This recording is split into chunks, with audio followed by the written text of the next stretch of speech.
it's a laundry list. So it makes it real worth the while for me to do a takedown notice, because it takes me the same amount of time to take down one item as to take down 20.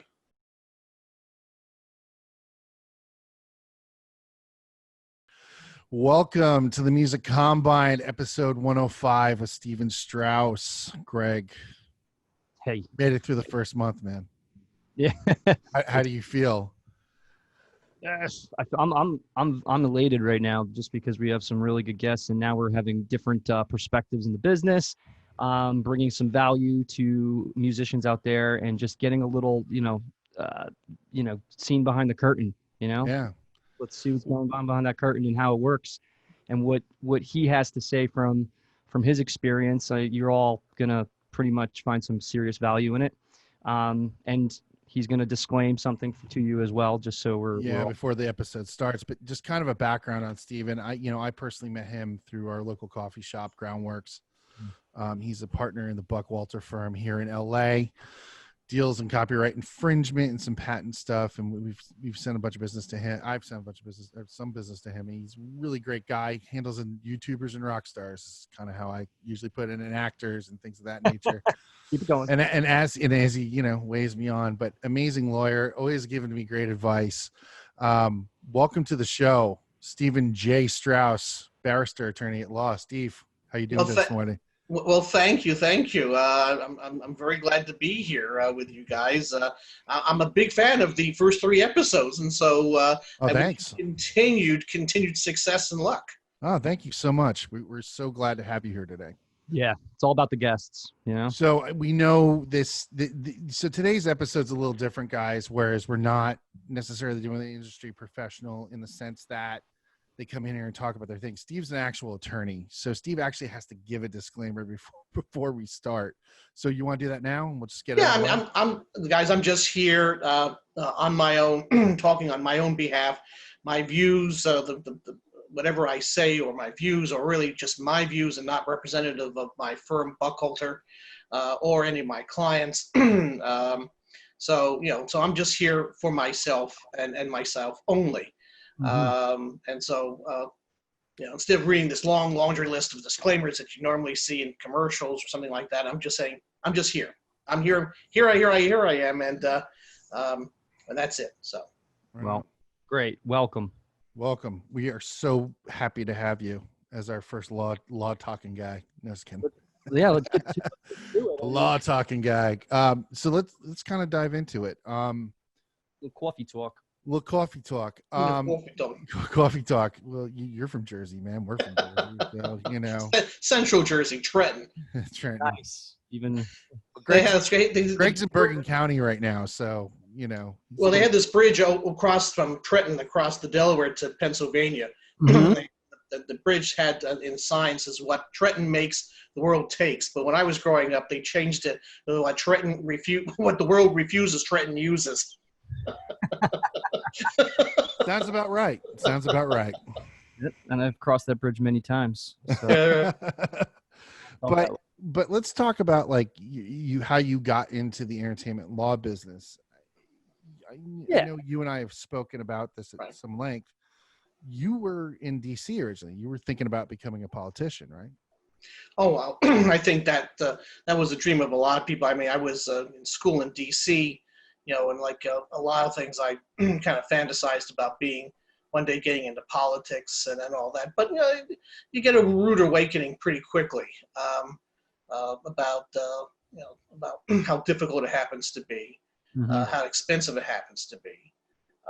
And also, as you go through college and through life, you realize it's really not a type of job you really want to put yourself through, let alone a family. Mm-hmm. Where you have to have 2 homes, one of the homes in your home district, and another home if you happen to be in Washington, things like that. So it was a short-lived dream, which I corrected myself very quickly after I graduated college. So. Right. Gotcha. And then correcting yourself in that, you said you want to do something a little bit more exciting. Yeah. So I chose law. It's got to be exciting. There's a lot here. Yeah, about exciting as you can get. Yeah, it's been, well, look, I I always said I graduated in 1979 in the midst of what was then called the Carter recession. Mm-hmm. And so there was no jobs to be found, even in the political sphere. I would try to go around trying to work for different, congressional offices and all that, and that didn't work. So I decided to go to graduate school for a year at American University in D.C. And the graduate program they had was for professionals in the political area. And one of the areas I was really concentrating was campaign management. So I said, okay, so when I graduate in a year, they'll be in the 1980 election, and there'll be all these political campaigns all over Washington, D.C., that they might need someone with my talent, So I graduated and I started looking for jobs, and lo and behold, there was a lot of places that would take me, but only on a volunteer basis. I said, hey, wait a minute, I have a master's degree in campaign management. And they would point, well, see those people over there in that desk? It says, they all have degrees and they're all working as volunteers. And so you had a quick understanding that it wasn't something that you could get yourself into as a paying gig very, very quickly. And so, the recession was still going on. So I said, well, I have no job prospects. Mm-hmm. So I decided, well, what better way I can spend the time but go to law school for 3 more years? And I said, hopefully by then, the recession, the economy will be better and everything like that. So I graduated in 1983 in the midst of the Reagan recession. Which was even worse than the Carter recession. Mm-hmm. So it really didn't help me any. But within a short period of time, I found myself a job as a clerking for a law firm in Long Beach in intellectual property law. And that's how I really got my foot in the door. It was really a tough thing to get into back in the early 80s, because back then for intellectual property, it was mostly run by patent attorneys. That was the bulk of the intellectual property business back then. And in order for you to be a patent attorney, you had to be either an engineer, someone had a chemistry degree, an engineering degree, a mechanical degree, some sort of science degree. So you could take the patent bar, which is a separate bar that you take, other than the state bar that you take when you graduate from a law school in a state. And I had, the only science I had was political science, and so that was not the right one. So it was very hard to get into an intellectual property firm back then, unless you did something that was, not patent oriented per se, like litigation. So that's why I started working in the Long Beach firm that I was with, because I started as litigation. And you didn't have to have a patent degree or patent bar to be a litigator. So I was doing patent litigation and some trademark litigation, some copyright litigation, trade secret litigation, but nothing in the entertainment field. I mean, it really wasn't that there. And the bosses that my firm said I could work as a law clerk for as long as it took me to pass the California bar exam. Now, back then in the early 80s, to pass the California bar exam, I think about in the low 30% of all people who took it passed it. So I figured, hey, I might be here for a while. So, I wasn't a particularly, wasn't on the top 10% of my class. So I figured it might be here for a while. But I took it the first time in July of '83, and I passed it. And so after celebrating, for the weekend, I realized maybe I kind of passed myself out of a job, but I came back to work the next week and the week after that, and eventually they made me an associate. And so that's how I started with that firm. I was with that firm for 33 years until I left it and went to Buckhalter 4 years ago. So, and again, it was a good job, and it was, it was good kind of practice, but it was a small IP firm, and it's like small boutique IP firms are almost like dinosaurs nowadays. They really are they're falling one by another, and I just felt it was time that I needed to move on to something else. And again, it was a great firm, and I'm still in touch with a lot of the attorneys in that firm, and we're still good people. And no bridges burned. Just had to do something and move on and something exciting and that you would like to actually pour your passion into, possibly. Absolutely. And I just needed a different platform. That's all. And so Buckhalter, which is more of a general business firm, has a much wider for corporate, for tax, banking and all that, which gives me a lot broader reach for some of my clients, because now I can offer them a lot more services than just intellectual property or entertainment law areas. If they have an issue, corporate or tax or something like that, or they want to create a nonprofit, I can now just go down the hall and talk to somebody and get them connected, whereas I would have to farm it out in my other firm. So this is a much, better environment for a lot of my clients. Excellent. And we have some more questions for you as well. And if you feel like you want to dive in a little bit, where you started out with music when you went to this platform, your new firm, and where you were and how you've pivoted to where you are now. Love to hear it. It was interesting because I didn't start off doing entertainment law. It's the one thing where I'm also an adjunct professor at Southwestern Law School, and I teach trademark law every summer for the school. I get a lot of students that want to get into entertainment, and I try to make them understand in a realistic sense that right out of law school, a lot of these entertainment firms won't take first year lawyers. They generally want to see a few years of experience under the belt in some other area, whether litigation or contract negotiations and all that. It may be easier for a lot of the students to get into movie studios, the networks, streaming services, in the corporate realm first, and get some experience there before they go into entertainment. So it was the same thing that happened with me, is that I really wasn't looking to get into the entertainment field. I really had very little connection or existing connections in entertainment. Of course, Mike knows that my family background is that I'm related to the Lemleys, who founded Universal Studios. But of course, there are no more Lemleys running the studios anymore, so there's no connection there.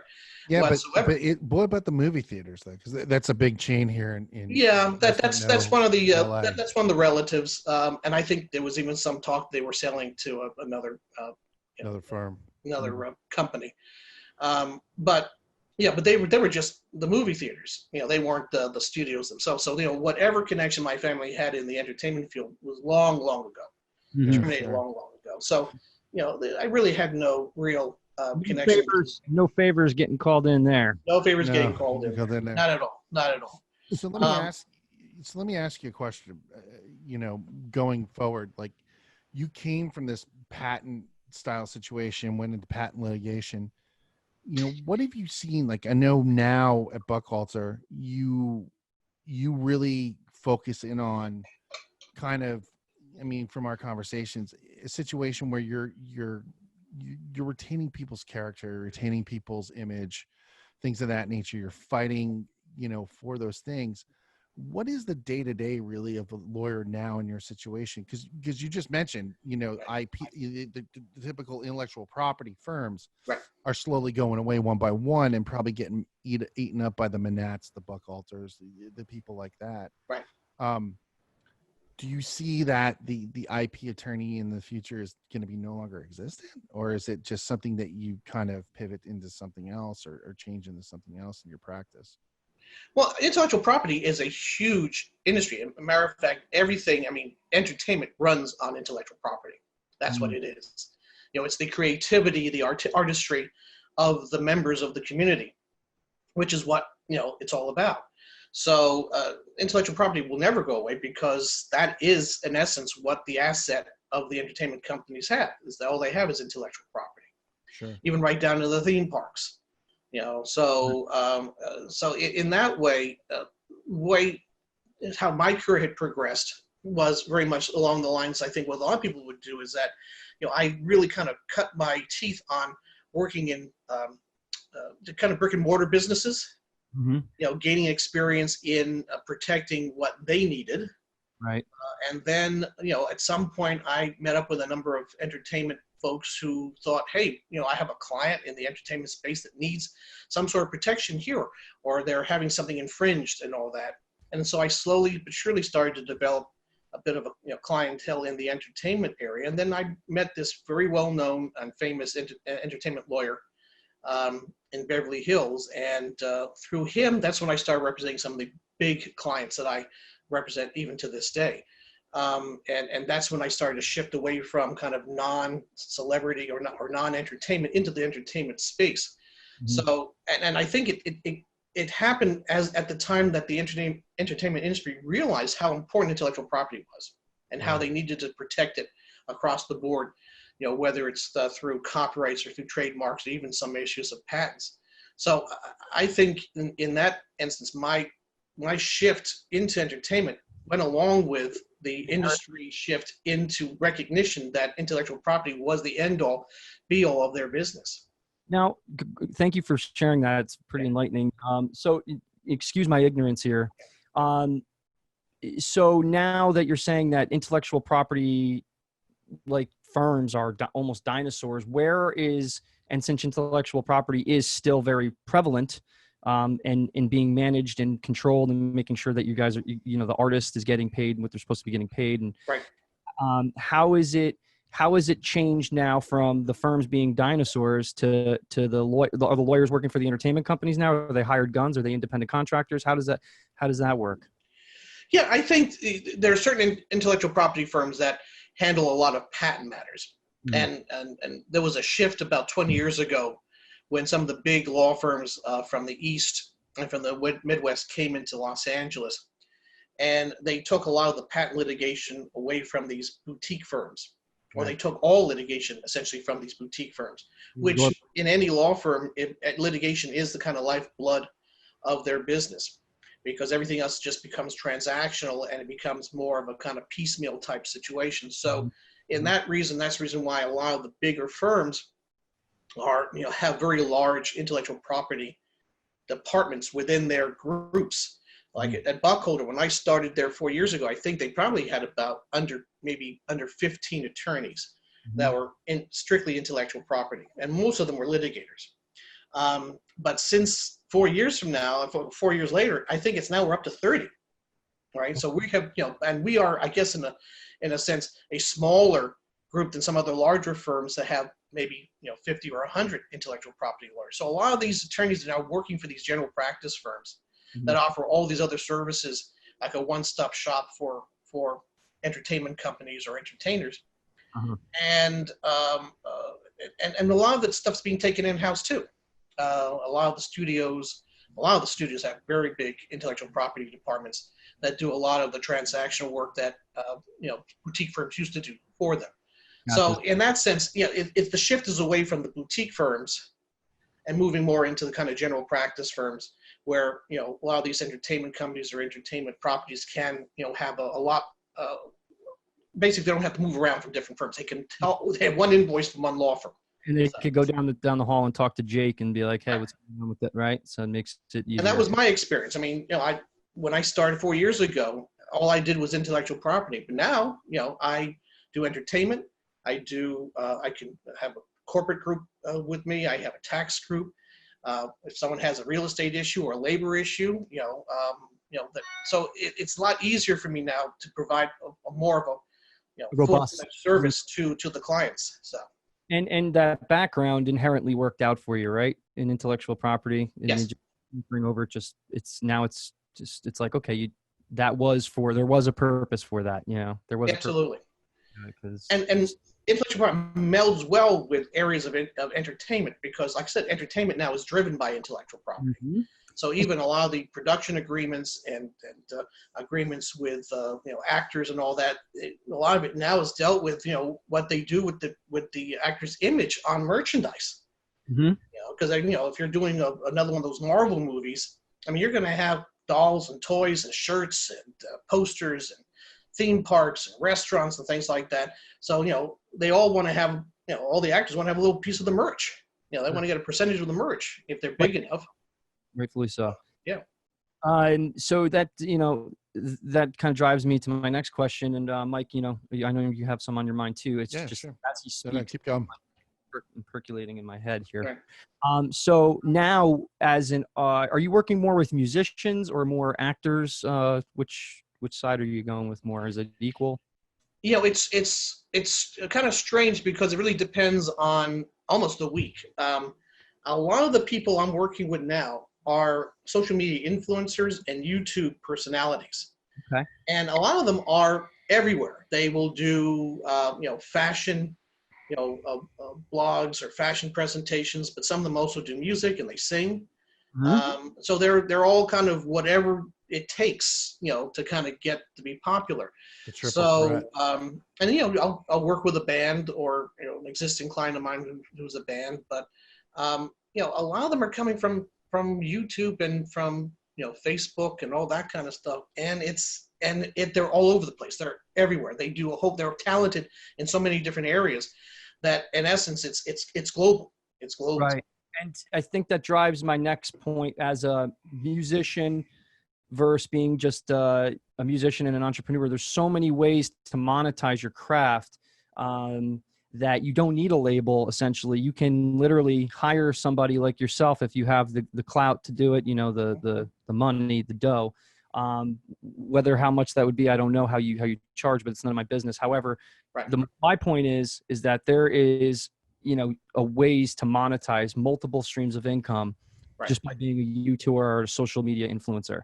And that, the musician or the passionate person out there just need to take kind of steps forward and take action and start doing that and stay consistent. And which drives back from our last episodes, kind of comes a little bit full circle here with getting to the point where you need somebody like yourself to be able to account for those positions that you have and making sure you're getting those credits and the royalties that you deserve that are out there right now. So do you find yourself having to go to bat for these people? And like, I heard Spotify, a lot of people or musicians don't even realize that they can collect on their streams, and they don't even do it because it's too much of a hassle to get through corporate or whatever. But like, are you finding yourself having to go to bat for these guys and fight more for them at this point, not really, because if some of these, when I come in, I'm usually being, I'm brought in through either a business manager or already another entertainment lawyer to come in and do this one particular piece. And then I do other things for clients who don't have a manager or don't have an entertainment lawyer, but they're usually not in the music area at this point. So if there are, any issues for royalties, I haven't been quite brought in yet, but that would be handled usually by the managers or the entertainment lawyers who I work with. Because again, if I get a matter that comes in from a referral source, my job is not to tread on their toes and try to do something that they already do. Right. Now there may be issues where I'll point something to them and say, hey, are you aware of this new law? Are you aware of this or something like that? And I'll bring it to them first. And if they say, yeah, well, I say, well, do you want to handle it or do you want me to handle it? Then I'll do it that way. But I always ask permission from the referral source as to who wants to handle it. Most of the time, they want to handle it. They'll handle it themselves.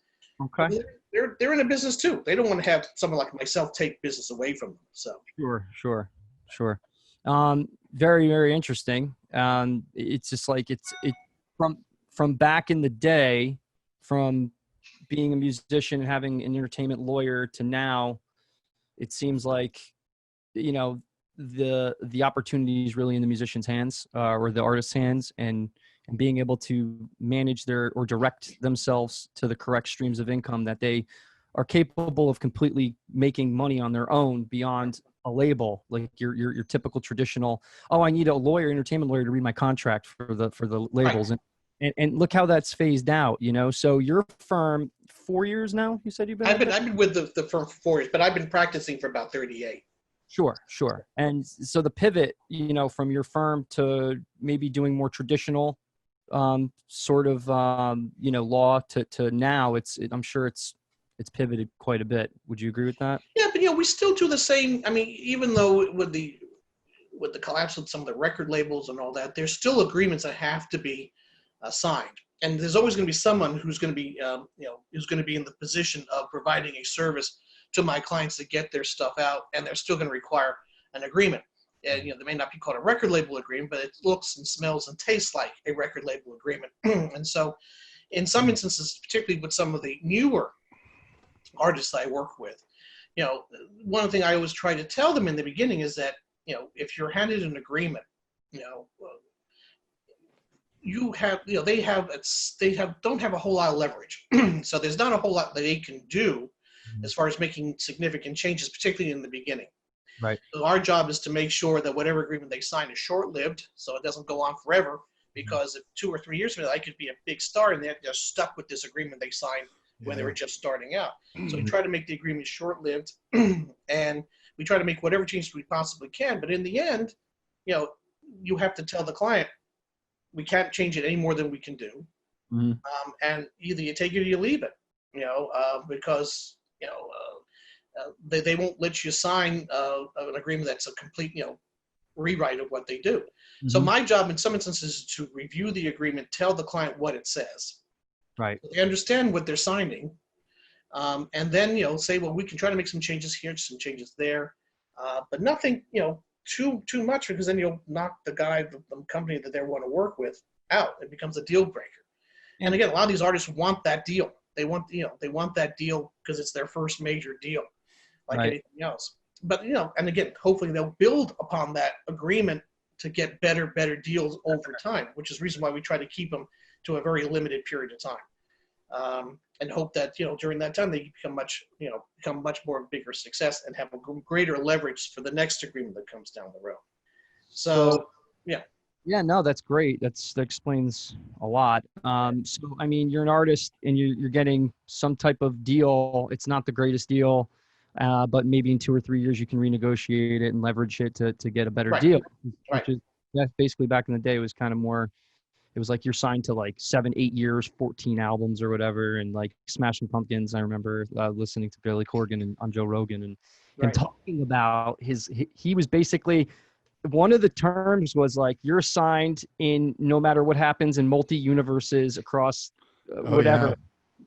So he's like he signed it, and now they got big. You hear those deals all the time with managers going, "All right, well, I was your first manager. I got you to here. Now I'm going to take 20% still for the next 20 years." Yeah, all the monies. Yeah, that type of clause. And so my question is, Steve, to that point. Are you finding that now that the world has changed socially with social media, not to make that a pun, but, are you finding you guys are seeing deals like, look, I want out of my deal now. This is ridiculous. The guy's still taking 20% 10 years later, and we're in a different market. This doesn't apply anymore. Haven't seen too many of those agreements because, again, this whole social media influencer YouTube is still relatively new in the entertainment space. So, so I'm usually right now in the ones signing up their first agreement. And again, as I indicated, this is to avoid that 7-year, stretch. Because I've seen some agreements that says in perpetuity. Which you can't means have forever. an agreement in perpetuity under California law. You're limited to a 7-year agreement.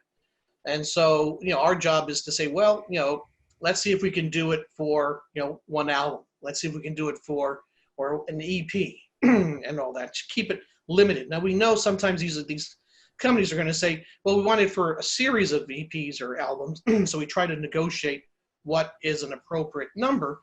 So it's not like 10 or 14, which I think they don't do so much anymore. But try to keep it with other things, right? Like merchandise and everything. And the merchandising thing too. Yeah. One of the important things we always try to do is to make sure that the artist controls their intellectual property. So they own their name. They own whatever social media usernames or handles they have. Right. They own their internet domain names, things like that, so that the company doesn't go off and register a whole bunch of things, under the artist's name, because what happens, they'll file it under the company name, not the artist's name. And we don't want that, because if something happens, something goes south, what happens is now you're fighting with the company to try to get all your rights back.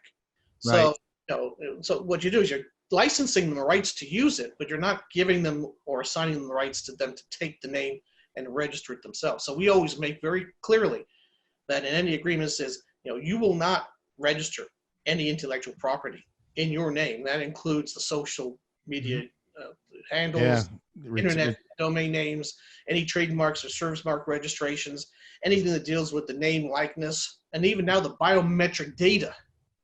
Right.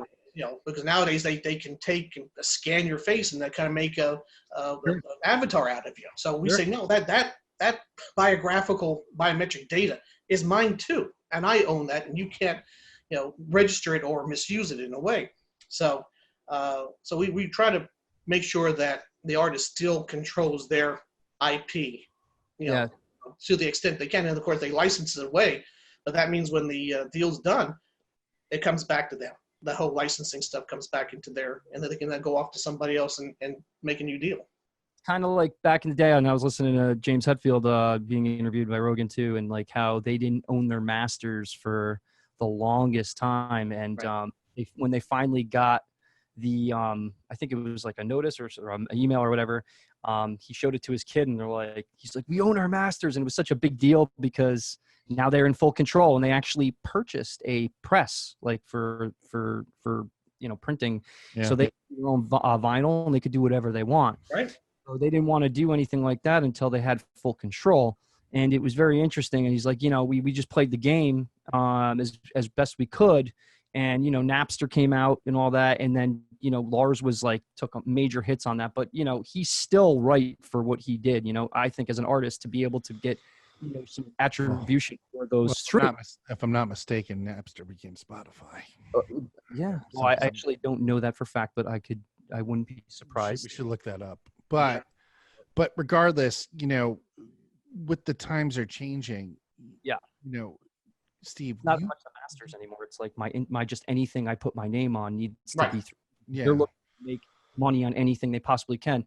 Not to mention the fans or people that are that take your profile and mimic it and repeat, actually just do a fake profile, and then the artist, oh, that's not me, and they're getting in trouble and they're getting called out. So this is something that's very important. And I do that all the time. That's one of my big things I do for the celebrities is to take down these imposter sites on Facebook, Twitter, on social media, because it's again, they have no control over how these people handle it. I represented a celebrity years ago who had one of these fake Facebook posts that were mimicking this celebrity, and they would put the most racist, horrible things on this page, and they try to get away from it by saying, well, at the very top of the page it says, well, this is just a parody. It's a parody, and then when they say that, they think they can get away with it from Facebook because they First Amendment issues. But what happened is some people would take these posts, they would separate it from it, and then they put it on repeat or repost it someplace else without the parody notification. And the celebrities and the fans would start saying, I won't deal with this celebrity ever again because of all the horrible racist things this person's saying, and it was all made up. So I would go to Facebook and I would tell them, you got to shut this down. And they said, well, they say it's a parody. And it says, it's not just a parody. People are reposting this stuff, and people think it's coming from my client's mouth. And ultimately, they did take it down. They took it down with the little quote unquote, we took it down and we informed the host of that particular page of ways they can go back on again without violating Facebook, protocols. But it never came back up. Yeah. It was bigger of you guys to even do in the first place, because I mean, go fucking make your own page, man. Don't fucking try to replicate somebody. And I mean, that's a thing that seems to be, and not to get into the Facebook political battle too much, but that seems to be a thing that is more and more common. So when you represent a client and you kind of look at that situation, are you guys going after, is Buckhalter, constantly scanning the webs to find, how do you keep on say, well, hold on a second, find, image slander or image, bastardization, for lack of a better term? Are you trying to protect the sanctity essentially of what that image, that likeness is, that song is, that intellectual property, the brand overall is encompassing as a brand? Is it something that you guys are actively selecting to go after, or is it something that you guys kind of sit back and wait until the artist kind of brings it up to you and go, hey, go take care of this for us? It's a mix. There are times when we are more actively looking for potential infringements, because the problem is on social media in particular. I mean, they're everywhere, and if I were to, I could spend days, if not weeks, just scouring Twitter, Facebook, Instagram for violations and charge my client a pretty penny for that. So after a while, all you're doing is putting out these little fires. Yeah. And because you'll never be able to just take complete control. Now, what you can do is you can bury it for as much as possible, and make sure that people really have to dig for it. So it can be a combination. There are times where we are looking at for infringements. We look at certain hotspot areas, such as the imposter social media pages. But equally, we will be notified by a client who says, look, who have their own particular staff that, kind of scours the internet. And Right. they'll find something, they'll send it to me, and they say, we want this taken down. And I'll see that and say, okay, that's just one item. Then I'll go and on that platform, and I'll see if what else is out there. Because, Right. when there's a particular protocol that you can use to notify social media platforms of infringements, of impersonations that you can take down. But when I do that, you don't want to do a one-up. You figure where there's smoke, there's fire. And so you look and see what else is out there. And usually there's plenty of other imposters doing the same thing. And so you just compile a list. And then when you send that notice to, say, Facebook or Twitter or Instagram, you don't just deal with one item. You have a list of others that you can just clean up. And that works for a while. And then, at some point in the future, you'll get another notification from a client, and you'll just do another scour, search of your own. So kind of canvas the bad stuff out there and kind of Right. put it out all at once versus one at a time. Yeah, because that doesn't work well for the client. And like I said, there's always lots of other stuff that goes on at the same time that the client probably is not made aware of. Mhm. So anything that a client sends to me as a notification to take down, I use it as essentially a Kickstarter. As I look at that and see, well, okay, let's see what else is out there, so that when I send something, it's not, it's a laundry list. So it makes it real worth the while for me to do a takedown notice, because it takes me the same amount of time to take down one item as to take down 20. 20 of them, yeah. Just wipe it out. Right. So with that said, like, you and I had a little conversation. It's not my list of questions, but I think we should Right. definitely kind of touch on this topic of law, essentially the partnership thing.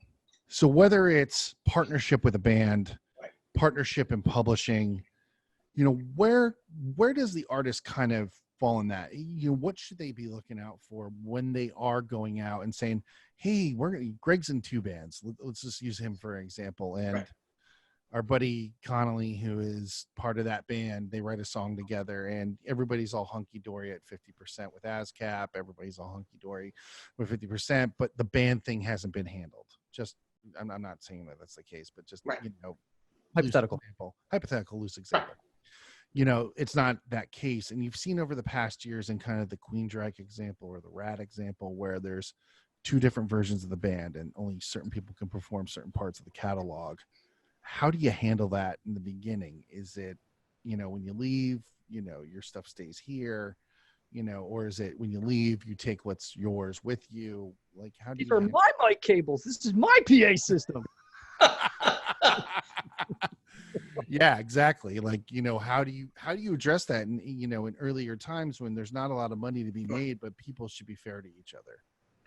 Well, generally, one of the things I do, particularly in the music industry, is, fortunately, is when you're coming where there is an instance where, there was never any formal agreement as to who owns the intellectual property of the band. And that's particularly with regards to the name. Mm. And so there'll be a dispute that arises where, out of the blue, one of the band members will file for a trademark or service mark application with the U.S. Patent and Trademark Office that covers the band name. But instead of putting it in the band as an ownership as in the band, they put it in one individual's name. And if we find out about something like that, then we can challenge that particular application in the U.S. Patent and Trademark Office by an opposition proceeding at some point. Mm-hmm. And the argument is that this one individual does not own the mark. It's owned by the band, the group, Right. The band members, unless there's some sort of understanding, unless there is an understanding that this one person is the driving force behind the band. He's the person that hires the other band members. He's the one that writes all the songs. He is the lead singer. He's the front face of the band and all that. And so in that instance, maybe that person has the right to register that band name in their own name. And I think as my understanding, I think Earth, Wind, and Fire was filed by one of the Restart? band members Yeah. as an individual, not by a group. And but that's because that person was the driving force behind the band. So in that particular instance, okay, so there's always these challenges: who gets to use the name while they're in there, who owns the name while everyone's in the band, what happens if one member leaves the band and continues to perform but still wants to be identified as being a former member of, how do they go about doing that in a legal way? Yeah. Because there is a legal way for them to identify themselves as being so and so formerly of Right. a famous band, but they can't go around saying so and so of the band name, because they're not part of the band anymore. They will confuse the public into thinking that they are still a member of the band. And then the public goes sees them and they expect the band, and they get that And where's the rest of the band? session. He's like, nice enough to I mean, I had a litigation case about 4 years ago with a famous band from the 60s and 70s, which hasn't been performing as a group anymore. And it was made up of brothers, which, again, a lot of these bands start off as brothers. And so one of the brothers decided to go off and start performing. He started to perform under the band name. Okay. And the problem was that people would show up to the concert, and they expected the rest of the band, particularly the other brother who was still alive and has a very successful solo career, and they would be ticked off, thinking, "Wait a minute, we thought he's going to be here too," when in fact he wasn't. So ultimately, there was some legal proceedings that took place, and ultimately in the end, there was a settlement where it was understood that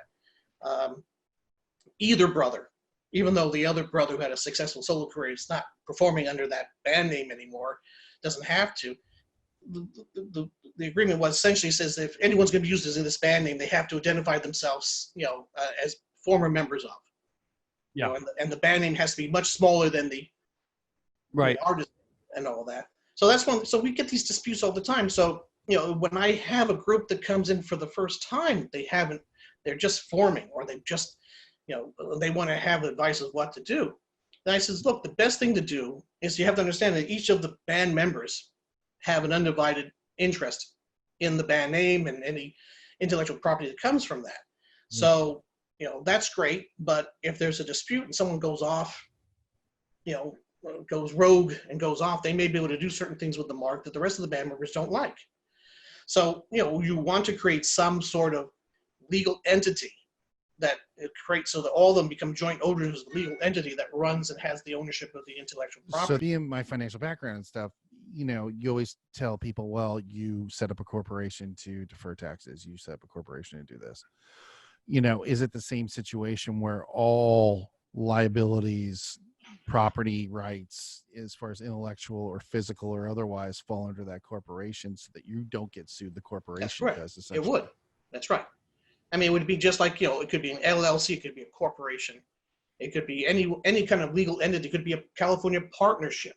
It could be any sort of legal entity that would jointly own the intellectual property. And so that way there's one entity that deals with it. And of course, then the band members themselves will be members of this entity.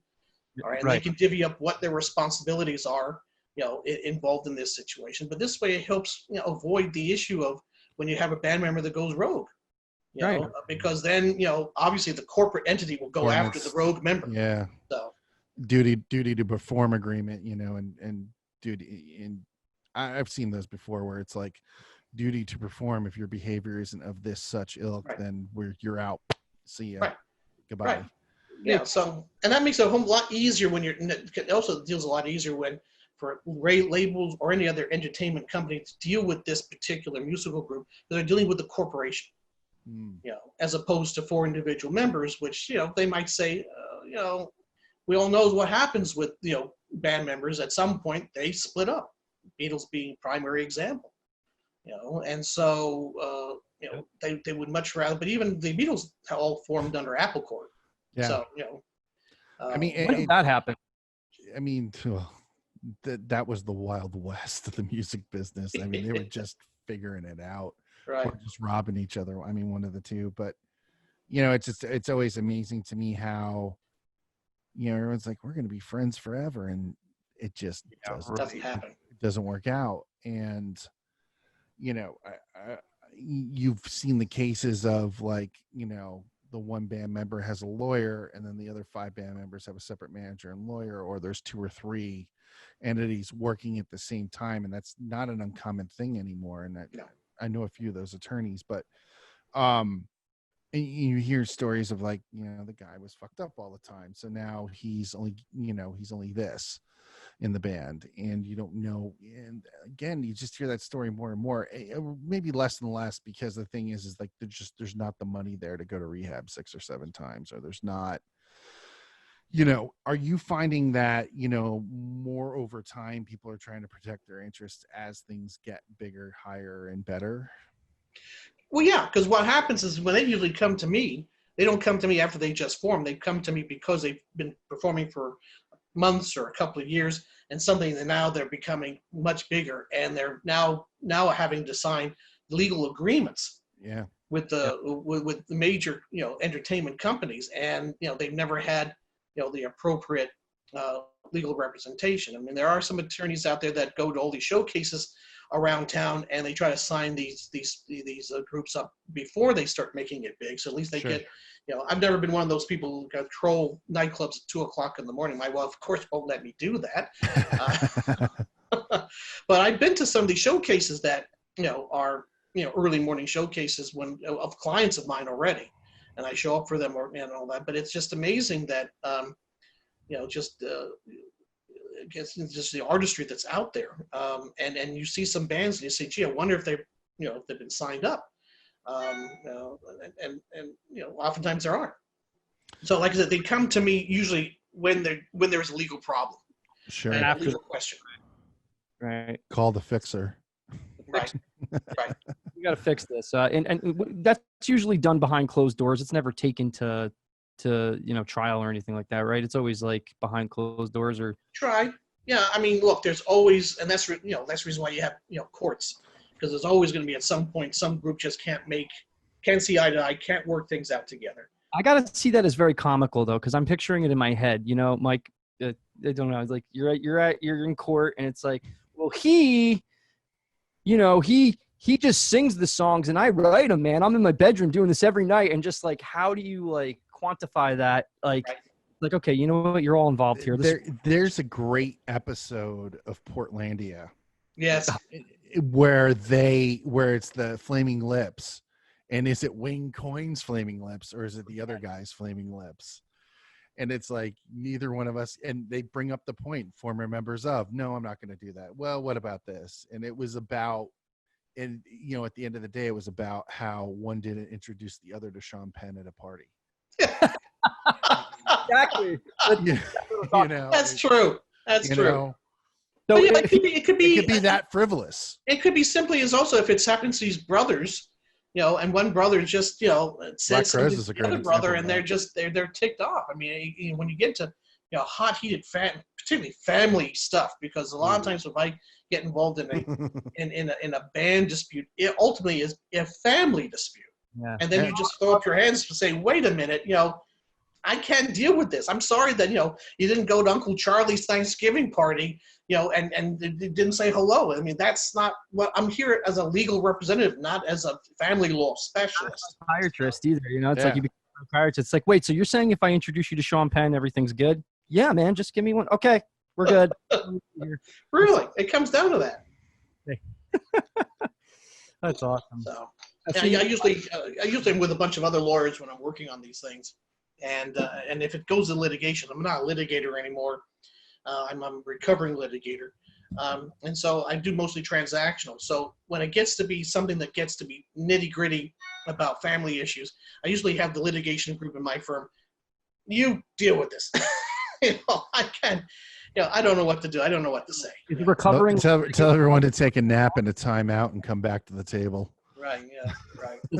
I can only imagine being a litigator for bands, musicians can only drive you to just want to drink a lot of alcohol and just kind of because it's like it's a family dynamic thing. It's like dealing with a family or like a marriage, but not with one, right. Like more than one like more than 2 people. That's got to be a little intensive. I would. Well, again, like I said, some bands are truly made up of family members, and other bands become family. Right. You mean the Jonas Brothers aren't just a cute So they become family. I mean, they're all dealing with family. I mean, every dispute all deals with a kind of family breakup, whether it's by blood or it's by contract. And sometimes you just have to recognize it for what it is. There's a lot of hurt feelings that are being built into this that drives the breakup, and that also drives the reason why there's litigation, because one member was just going to say, "Screw you! I'm doing it this way," and they do it in a way that violates the law. Separate apart from whether there's any family justification or rationalization for hurt feelings. There's a right way of doing things and a wrong way of doing things. And a lot of times I'm brought in because the one member did something wrong.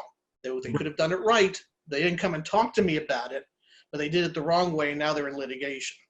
And it's like, with it, that sense of entitlement. It's like, well, I can do this. It's like, well, no, you can't. See, we signed these papers here.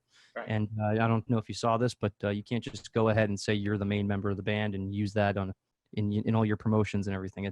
That's just not going to work. So if you keep doing that, we're just going to have to sue you for everything you don't have. Or if it's a band member that's truly made of brothers or family members, they all have the last name, and they go off and say, "Wait, but this is my name. It's my last name. I have the right to use it." So, yes, you can, but there's a right way to do it and a wrong way to do it, and you did it the wrong way. So I gotcha.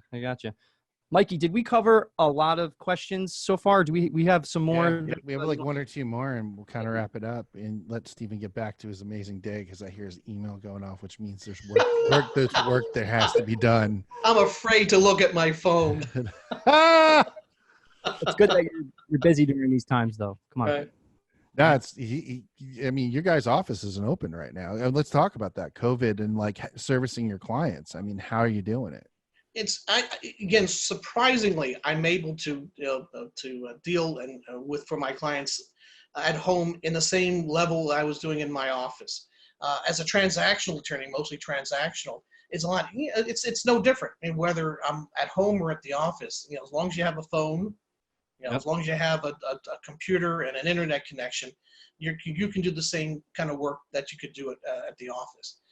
The one thing that you do miss, obviously, by working at home is that you're working as a solo. So you have very little interaction with other members of your firm. Sure. You don't have that kind of, that intellectual, curiosity that would spurn when you were walking down the hallway and you would pass an attorney and say, "Oh, wait a minute, I have a question to ask this person." So I am looking forward to, our office will be reopening on July 6th. And I am looking to go back, clearly we are going to go back in staggered, phased approaches. So I may start off working there for 2 days a week and see how that goes there. I'm looking forward to it, because there'll be that, you'll be able to now meet with other attorneys, and suddenly you'll start clicking with certain things that you hadn't thought about. Or, hey, maybe I should call this client because I just saw this attorney and he mentioned something to me, or she mentioned something to me, and I should bring this to my client's attention. Because otherwise you're just home and you're, either you're dealing with the dog barking, or you're dealing with something, with some family issues or family stuff with the wife or kids, all this interruptions, and you really can't seem to focus on the important things. So being in an office away from all that, makes you focus more and seeing things that you probably didn't get a chance to see while you were at home. So sure. I am looking forward to that. But as far as my clients are concerned, I don't think there's been any diminution in my ability to represent the clients in any of their matters.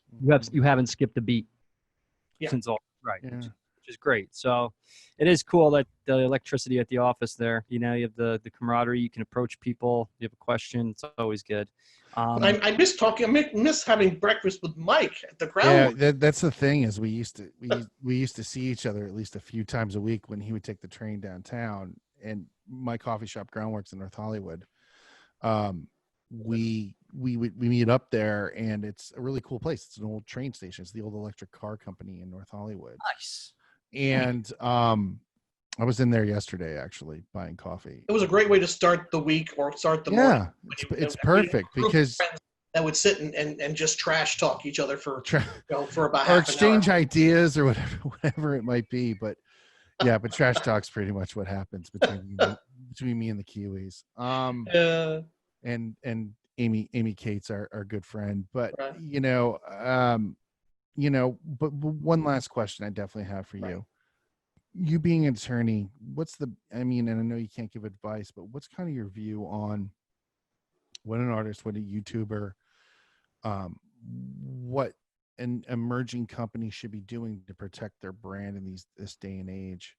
Like, what is kind of your view on that, so that when they do come to you or they do have to have a lawyer, kind of create something for them as far as protecting their intellectual property? What should they be doing early on in those stages?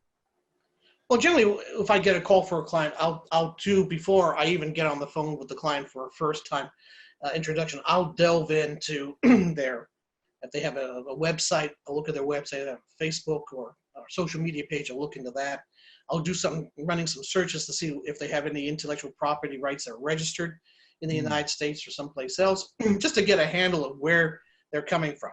And, again, the results of that search is a mix. Sometimes you get a client who's fairly sophisticated, has already done a lot of that legwork already, registered a lot of the stuff already, and that's great. But then I'll find certain gaps that might be something that I can add to it. So after, in that general introductory telephone conversation, we start talking about what can be done, if nothing's been done, to protect, their name, their social media presence, their internet presence, and all that. What can be done? And generally, since a lot of the clients I represent aren't big money bags, they're not big, huge companies. They're small individuals or groups of individuals that have limited funds. And so the goal here is to do what we can do in a very cost-conscious approach that builds. We can do certain things now and worry about other things in the future. Prioritize what can be done so that they can start building a strong intellectual portfolio that they can use to take down bad guys on social media, or at least to start protecting themselves. And so that's how we try to do that, because it's regardless of whatever the emerging technology is, what new technology is out there, really it's still the same kind of brick and mortar intellectual property issues that have been for decades. It's, do you have a trademark or service mark registration? Do you have a URL, an internet domain name that's for your band or for your particular artist's name? What's your presence on social media? Issues that overseas, such as is your name been pirated by Chinese trademark squatters, which is a big issue for a lot of my clients.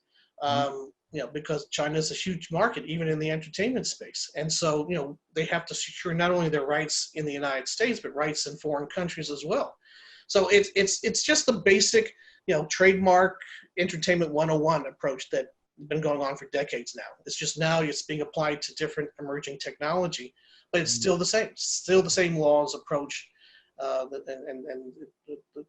and basic protocols to set up and protect intellectual property rights, including copyrights on songs or logos or whatever. So, excellent. So it's a hybrid. You got the old school, and then adjusting to being able to keep track of what's going on with the new school, and making sure that everything's accounted for and protected. So correct. I mean, so you're essentially the message here is just start off right. Don't make it harder later, and make sure you're on top of all your platforms. Basically make sure you own everything as much as you can. Make sure you have an agreement with your band before you go ahead and start talking about I own this and I own that. It's probably more happening with the older, more established bands, I would think. But I being in a band, it's like even if I write more than somebody else, it's like, we're going to go 50, whatever. Even if third, even splits, man, third. I've always done. Yeah. I mean, but I mean, this has been very enlightening. I was going to say one thing you also have to be cognizant of, which is another issue why I come up with when I start representing bands, particularly in the days when there was record label agreements, is that when you start off with a band name, try to find out whether you have rights to that band name in the first place. Mm-hmm. Because if you perform, and I've had this happen more than one time, where a band who's been performing for years under a particular name suddenly gets hot, and a record label is interested in the band and wants to produce albums for the band or put them on concert, and elsewhere, the first thing that the record label is going to do is they're going to ask for a search to find out whether this name is available. And I would say in 50% of the time, the band has to change the name because someone else already had the name registered or is using the name. And that becomes a heartache for a lot of bands because they build up all this goodwill for years under a particular name. Mm-hmm. And a label will say, we're not going to produce you if you continue to use that name because we're going to potentially get hit with infringement actions. And you're going to have to change. And so they change because they don't have a choice. Either you change or you don't have a record label. And so they lose all that goodwill that they're from all their fans. They have to spend all this time to educate their fans. This is our new name. And they can't explain why we change to a new name, but this is our new name. And so I always say, for any band that comes out, it doesn't take much to just contact someone just to do, or even do a quick search on the internet. Find out that name's available. And you just have to be careful. I mean, the most latest instance was with a lady Antebellum, right? Really? Overnight, they switched their name from Lady Antebellum to Lady A. But they didn't realize they were treading on the toes of another jazz artist who had Lady A as a name, and she had a big following on social media, and she complained. And so suddenly the press was talking about, look what this big band has done to this poor jazz singer. It was funny when I was working with Jewel, she got slapped with a cease and desist for her name. Really? Because someone else is like, oh, I had it first and I've been performing out of that. And she already been like established. Like we're talking 15 years into the career. Right. 20 years into the career. And it's just like, it's so funny how people can come up with that frivolous type stuff. But I mean, you make a great point. It's like.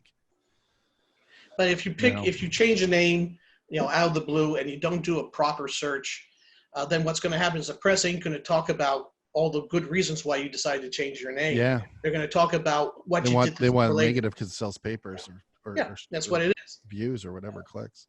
And so, there are better ways of going around changing names. But the first thing is just to pick a name that's not going to be controversial and pick a name that, you can use.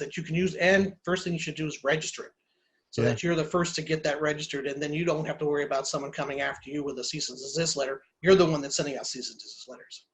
Great advice. That's probably not taken, enough.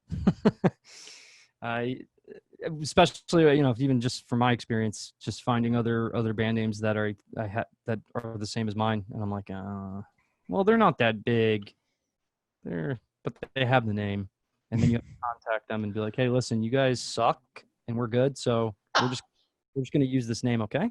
Right. We're taking that from you right now. Thanks so much. It's crazy. I know there was like a friend of mine. I won't mention him, but like he called me up like a year ago, and I think I tried to send him to you, Steve. Oh, and maybe. Yeah. And the thing was that they were a cover band, and some dude in the Midwest had why I don't know, but trademarked the cover band name, and they weren't playing in the same circuits whatsoever. They were playing in Vegas. He was playing like Missouri or something. Right. Not that there's anything wrong with Missouri. I'm sure we have listeners there, but it was like, it was one of those things like, he's like, well, I had this name first and you're destroying my blah, blah, blah, blah, blah. And it's like, dude, you guys aren't even the same market or stratosphere. You played to 5 people in the Ozarks. These guys played at huge halls in freaking Vegas. Like they really wanted to. That's the problem is that you have a band that, makes it big and they become an easy target. Yeah. So everyone else has the same band name that they're just garage band punks. That's all. Yeah. It's what happens. I mean, it no matter even the best searching, and if you pick a name that you think is rock solid, there's always going to be someone in Podunk, Iowa is going to come out and say, wait a minute, I play at a local nightclub, 3 nights a week, and I have this band I've been using for a longer period of time. It's like me being Michael Jackson. I used to get my ass. Yes, right. I used to get my ass kicked in kindergarten saying I wasn't the real Michael Jackson. So like, do the moonwalk for me, clown. It was before that, dude. We're talking off the wall. Oh. 79. Nice. I still want to put a picture of Michael Jackson in your window there while you're talking. Get away and it's like, hello. Tons of viewers. But maybe it'll become a segment. We'll channel the ghost of Michael Jackson. Yeah. you Well, know. Anyway, Steven, man, just as always, it's an enlightening experience to talk to you. Well, And thank you. I'm glad. I do anything for Michael. Anything for Oh, Michael. buddy. Wait a minute. Not everything, but most Sure. things I would do for. he's a great dude, and I'm not even going to touch that. But man, I definitely miss you, and it's good to see you in the flesh, not just Right. over the phone when we talk. And I hope Harriet and Ben are all doing well, man, and just We're doing great. always great to have you on here. Okay. Thank you so much. All right, man. We'll see you soon. All right. Bye. Bye. Awesome show, man. yeah, that was a good one. they're always good though. They're always good ones. I mean, after the first month, now that we're in the flow, guys, we have been really appreciating the support. Yeah. There's some things that we need to talk about. One is we do have a merch store. Yep, it's there. It's at the www.themusiccombine.com. We have Don't Be a Dick shirt. We have the For the Musician, By the Musician leggings, phone covers, all that. So if you guys like the show, you get something from there, and it goes straight back to the show, so we can grow this thing even bigger, because exactly. we're all about providing you guys with the service. Yeah, the service, the inside scoop from industry experts, and Steven is definitely one of those experts. Yeah, and the thing is like, I've known Steven, it's got to be a year and a half now is when we met, and the amount of knowledge I get out of that, the wealth of knowledge he has, one, two, how good a guy he is. Like, there's some lawyers I've met that, and not all of them, but like, there's just some that just won't even give you the time of day. We're so friendly on certain things. And he's you're a friendly guy, man. People want to talk to you, so they might just. It's my glowing personality. He's got a great personality, though. He does, and it's cool when you hit it off. Great face for radio as well. Great face for radio. The Music Combine, for the musician, by the musician. Great faces for radio. Great faces for radio. This should be the next piece of merch we do. That's it. I think the next one we do. Should be the next one we do. So there's that going on. Check out the website. Actually, the other thing too is we're now up on all platforms. Yes, so we're up on Spotify. We're up on iTunes podcasts. We're up on Breaker. We're up on Radio Public. Whatever ones Anchor's actually shipped this out to. Anchor as well. Guys, we love giving you the value of the show. Please go and like and subscribe. We're also on YouTube. You can catch the episode. We've been kind of lax about it the first 3 weeks, but they're up there. They're up there. But the thing is we're also going to start going live. So there's things you look forward to. Go to our Instagram, which is the Music Combine. At Instagram, and look out for the alerts. We're going to start rolling out more stuff. This thing is just taking off, and we're glad to be you're here with us. Yeah, I'm glad you guys are here for the ride. So make sure you check it out. Got to also thank our awesome sponsors, as always. The Riot, Suburban Riot, which I'm wearing their camo hoodie, which I don't know if you can get this one anymore, but this thing is amazing. Nice. They have all their merch up there and amazing stuff, favorite daughter t-shirts, things of that nature. Get in on the trend with that. And also Rock Beverage, our folks at Rock Beverage, Pauline, freaking amazing. And we're always sporting the Peking 33 1/3 road dog blend dark roast, who's going to be our next guest next week. P King's going to be on the show. We're going to be talking about amazing stuff. I'm really excited for that episode because I think there's got a lot to talk about, and his email is actually funny too. When I sent out the thing today, I said, "Hey, I don't have your email." When I texted out the episode to him today, I was like, "Hey, I don't have your email, bro." He's like, "Oh, it's this at such and such.com."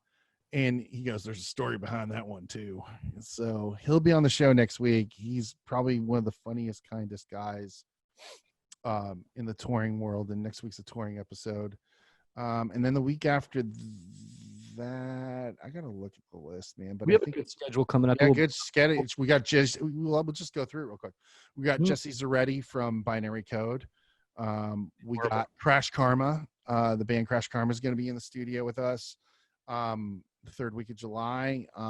Nikki and Ralph from Crash Karma, who are amazing. They're a really great story because one, they do everything themselves and they do it so clean, so well. Consistently. Yeah, and they're married, and it's going to be very interesting. Yeah, dude, like this is a very interesting deal that Crush Karma has. I think they're one of the most interesting independent bands because they do it. Their drive is just never ending. Like they Is love it what they do. it's husband and wife? Yeah, And Ralph and Nikki. That He's from Germany. He's from Germany. is it Germans? Oh, He's from German. Germany. Oh, the Germans. Yes, yes, yes, yes. Oh, he's from Germany. Go around the caucus. And by rounds the caucus. By the way, our viewership, I can look at the analytics of where we're getting played. By the way, in Nambia, our folks out in Nambia, Africa, Nambia is at 1% of our viewership is out in Nambia, Africa, and we really appreciate you guys out there. We're also getting played in the Philippines. We love you guys down there too. United States, obviously, the brunt of it. New Zealand isn't on the list too, and Brazil. And we love Brazil. We love New Zealand. We love That's Brazil. what's my girlfriend's from. I don't know how to do a Brazilian accent, but the New Zealand. It's Portuguese, so it's like, hey, how you doing? How you doing? Yeah. She's It's like, I like the New Zealand. He's having baby. How you doing? I'm from New Zealand. Welcome. And Yeah. cool, do you?